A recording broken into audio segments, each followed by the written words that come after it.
the best Instagram strategy right now is community. If you did that every day for 5 years, you will have something that will rival your current business. That like smacked me in the face.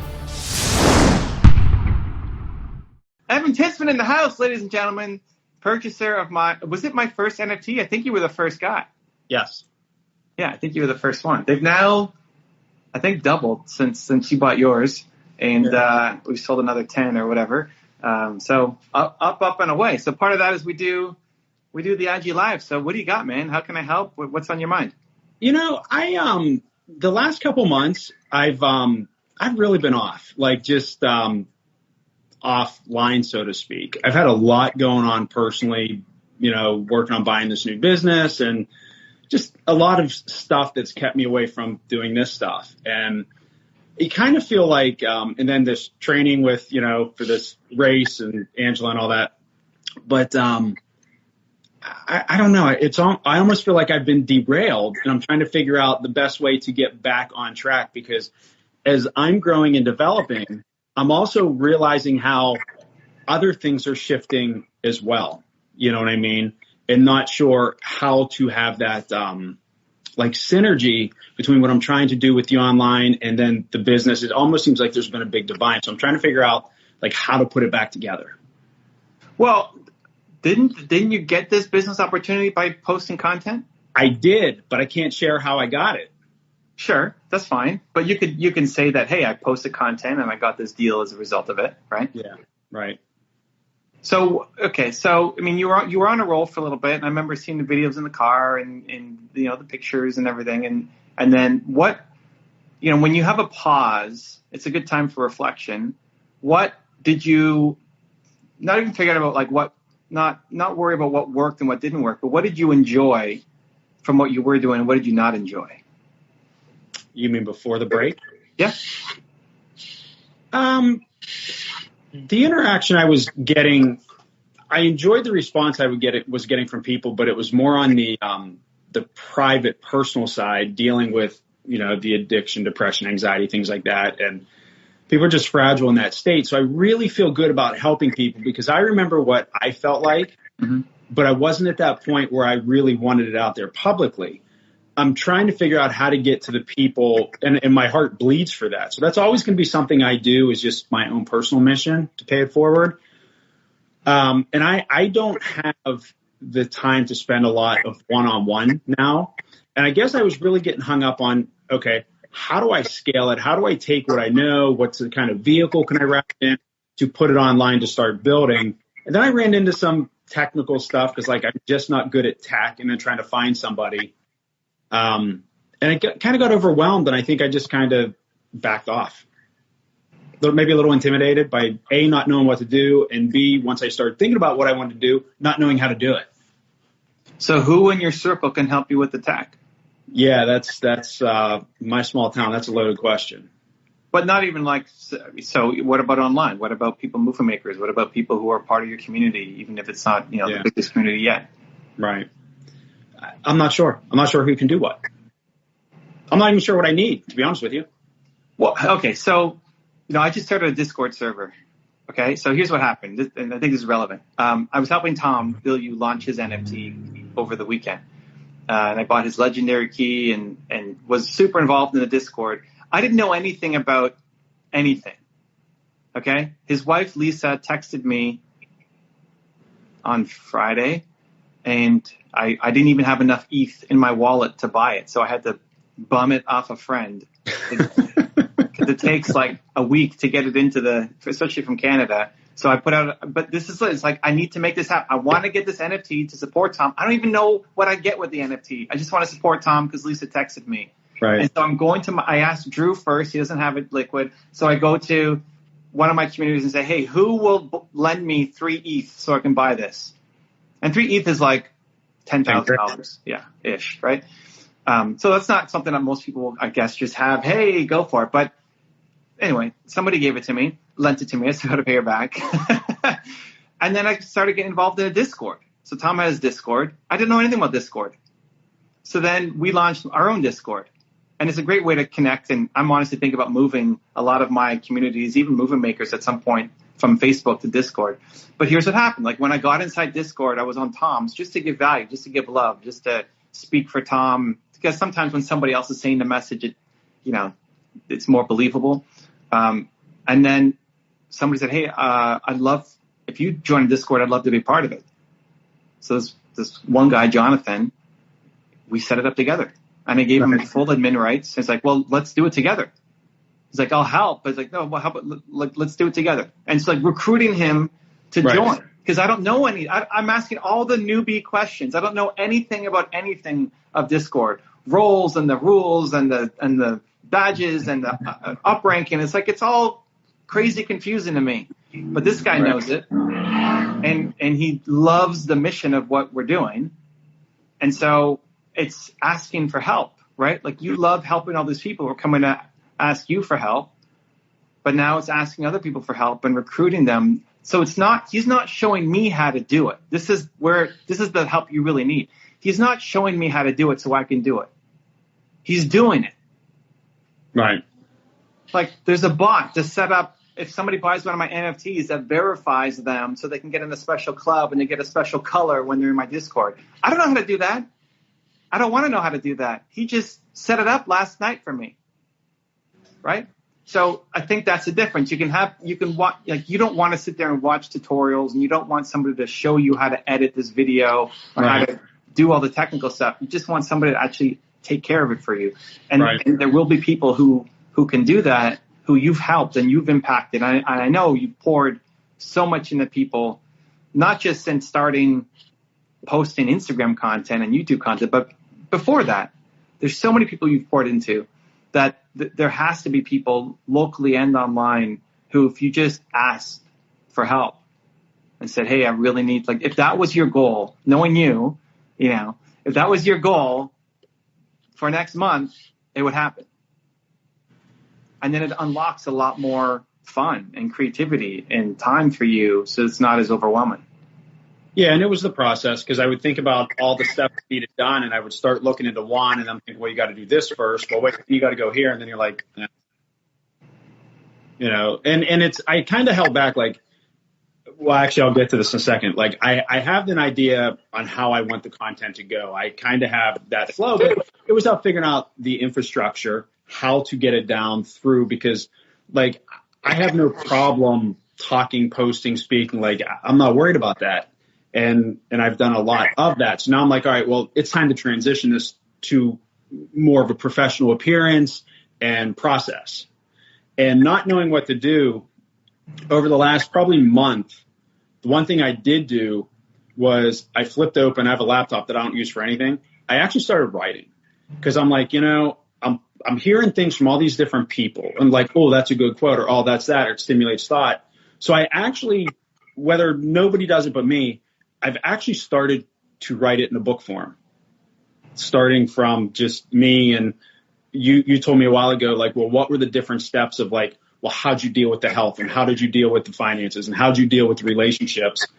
And I wasn't even sure if I would have enough to write. And what's funny is I probably have about 40 pages done, and I haven't even gotten to those steps yet. Yeah. It's not like about me. It's more about how it ties in, that I think almost anybody could plug themselves in, and it doesn't even have to be from a dependency standpoint. It's from a life standpoint. And I'm thinking, like, the more I write, I actually do feel that creativeness coming out, which is funny because I was never a creative person. I was always a numbers person. And I'm starting to see my own quotes develop. I'm like, well, maybe I just need to finish this and use this as this is my hub. And now I can pull bits and pieces for different things. And that's kind of where my mind has been going. I don't know what your thoughts are on that. Yeah, it definitely works. I think writing is a great way to do it. I think you'll also get a lot of great moments just by talking to people, or by what you're doing on DMs. What's great when there's interaction is it forces you to stretch, because you say something, but then there's a bounce back, right? There's like, okay, yeah, Evan, but what about this? And then that allows you to come up with a new way of saying it, because you're right, probably, but they didn't hear it properly. So you have to say it in a different way, which then leads to a different analogy or a different example or a different phrase. And when you're with somebody, you'll often come up with different stories and examples, and then that helps feed the curriculum as well, or the thesis, or the right. It doesn't only have writing is a great way to get it out, but your inspiration can come from anywhere.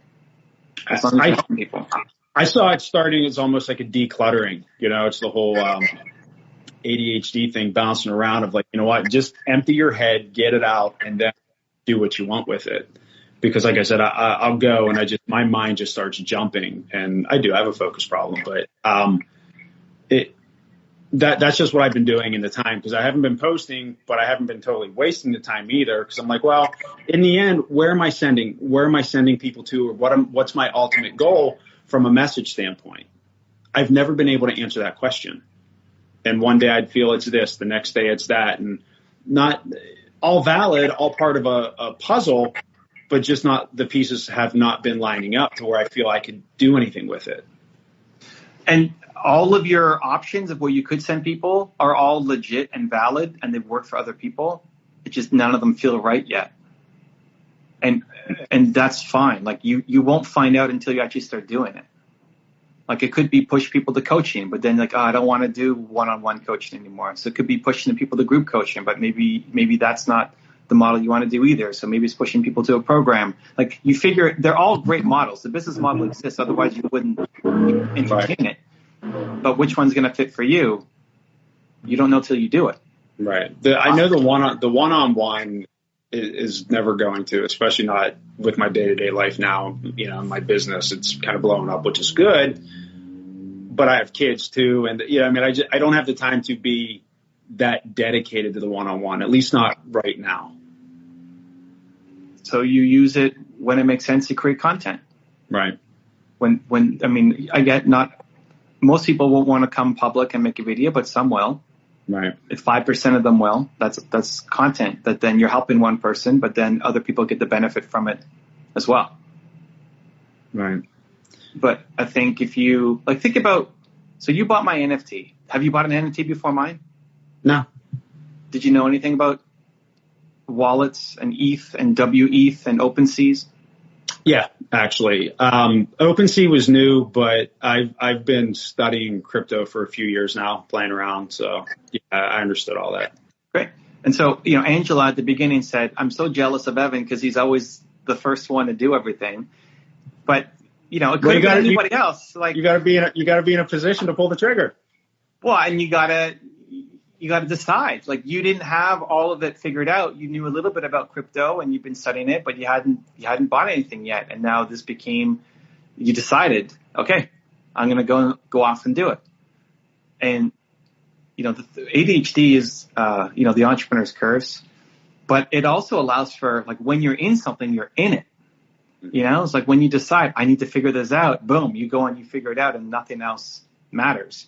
And so it's just putting that attention on the right thing. So you found a way to go buy the NFT, even though you've never bought an NFT before. You could have said, well, what do I normally do? I get overwhelmed and I don't understand the technical and, that's what I always do. And so just fall back to nothing. But you decided this time, you know what? But you know the difference?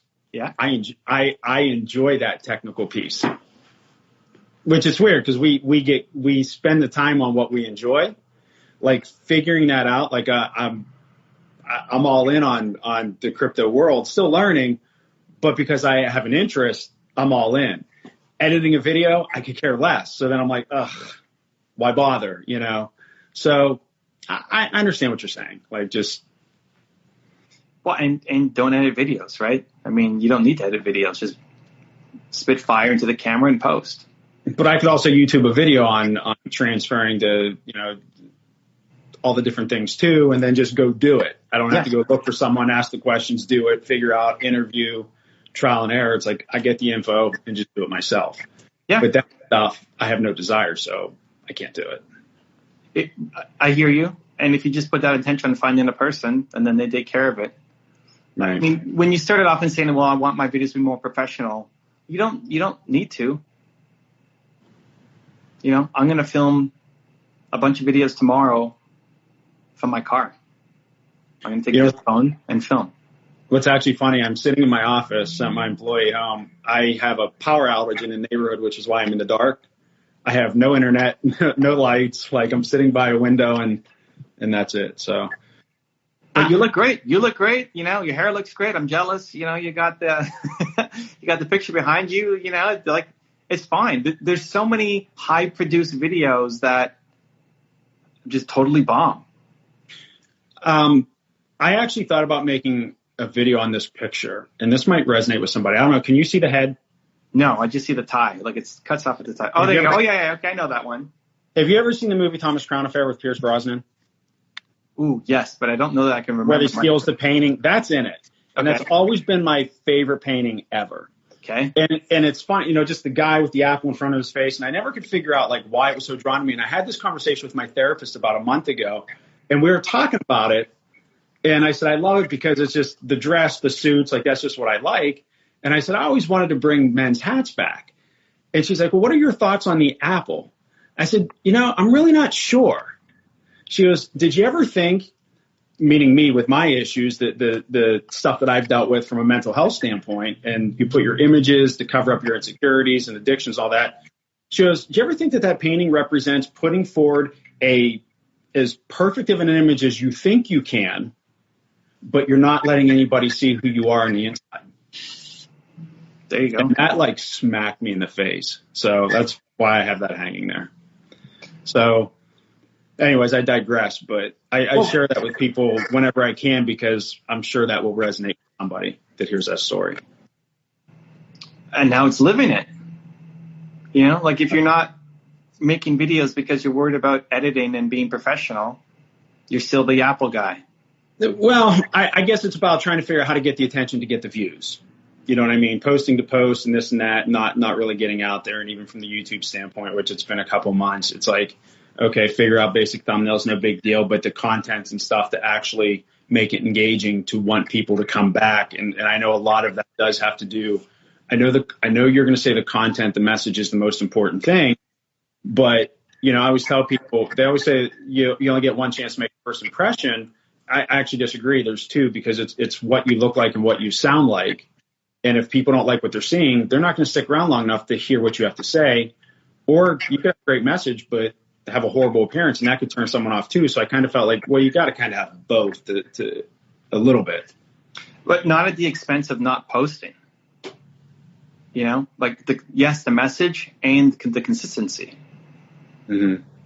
You know, you look great.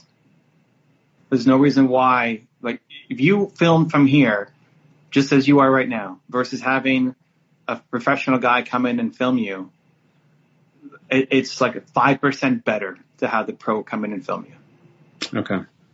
It's not as big as we make it. And you're probably going to be a little worse because you're going to be more intimidated by the camera and the lights and like somebody watching you. And that's a skill set that you work on. I mean, at least for me, it took me a while to get used to having somebody behind and feel like I got to deliver for them and I'm wasting the time. Yeah. And actually that wouldn't bother me. Mine's more about the appearance when you're done, how to make it look good, how to have the transitions, how to have the edits and the intros and the outs and the. Listen, Evan, like what you're so great at is sharing your vulnerability. This is your superpower. It's like when I think you actually create a disconnect for people is when they look at you, you look perfect. You got it all figured out. You got this business you're buying. You got the hair, you got the shirt. You know, it's like, it all looks perfect. Meanwhile, your whole message is, guys, I'm not perfect. Like, I almost killed myself X years ago, right? Like, I was ready to pull the trigger. I was there. And then that's when you start to be relatable to people. It doesn't mean now you show up like a bum to everything that you're doing, because this is who it's who you are and what you wear. But right. Going even fancier is like, how many of the people that you deal with, ask the people who are DMing you, hey, how much of you reaching out to me is because I look fancy? It's like 0. Right. You're creating the block of the authenticity for you. Okay. Well, the stuff in the car is my favorite. Yeah, I get so much backlash on that from people too, like stop driving and videoing. Well, that's its own thing. But in terms of like just how you show up as the real Evan, that's what makes you relatable to people. You're not trying to. I've never at least seen you try to show off and say, look at my thing, look at this. And that's what a lot of over the top production does, right? Like you really have two models to go. You can do the Grant Cardone style where you show up in your roles and you're burning money on the roof and like flinging things off and it's like crazy high production, right? Or you just talk to the camera. Right. And depending on what you're trying to accomplish, if you're trying to create a deep, meaningful connection with people and say, hey, I understand you, that's going to work a lot better. The high-end production creates the aspiration, like, oh, I want to be like this person someday. But they're unrelatable. We're just talking to the camera and knowing what you went through is the thing that will suck people in and want to work with you, want to take whatever that next step is. Okay. It doesn't mean you disrespect editing and all that forever, but it's a 5% difference. Like having that camera guy come in versus you is a 5% bump on your views. Right. Well, I wasn't so much concerned about that kind of professional, but more on the back of it. That's all. Same thing, but like the fact that you have lower thirds coming up and some music playing behind you and your name shows up that you don't know how to do. You don't know how to put your name. I don't know how to put my name on the bottom of a video. Like that stuff doesn't matter. Barely. Right. Barely. It's like extra 5%. You know, if you're playing at the level where you're making daily content, you are consistent, you're making some money from it, you can afford to invest that back into the team, then yes, that makes a big difference. If you're talking about your business and what you do and you're trying to make a fancy promotional video or something you're gonna run it on local TV shows or something, then sure, maybe. Although I would still maybe fight against that. Like I would love to see your video of you telling your story. I think that would get you a lot more business than trying to be fancy. And I know with your time, I have two quick questions though. One I tried to ask on Movement Makers. One is what I'm reading. I think I actually got an email from Flick about number of hashtags use less because more is getting suppressed on Instagram. But number two, over the last month, Instagram has really started to suppress content that uses using depression, anxiety, even a little bit of addiction because of some people are making the claim of what social media is doing to particularly young females and that, having the adverse effect of seeing other people and causing anxiety and depression. So I didn't know if you heard anything like that because that actually hurts what I'm trying to do. I'm still trying to figure it out. I just didn't know what your thoughts were. Yeah. The best Instagram strategy right now is community. So anybody who is following you, who gives a thumbs up, like what I should do is look at everybody who's joined this live and then save it and then DM them a video to say, hey, thank you, Ang and Thaddeus and Mimi Lan. And like, I really appreciate you. So it gives them a reason to come back and follow you. Instagram, the hashtags I wouldn't worry so much about. Like it's a tiny, tiny, tiny difference. Okay. Content suppression, yes, especially, and if you're talking about alcohol and, guns and stuff, then that definitely will happen. But Instagram organic is down for everybody across the board.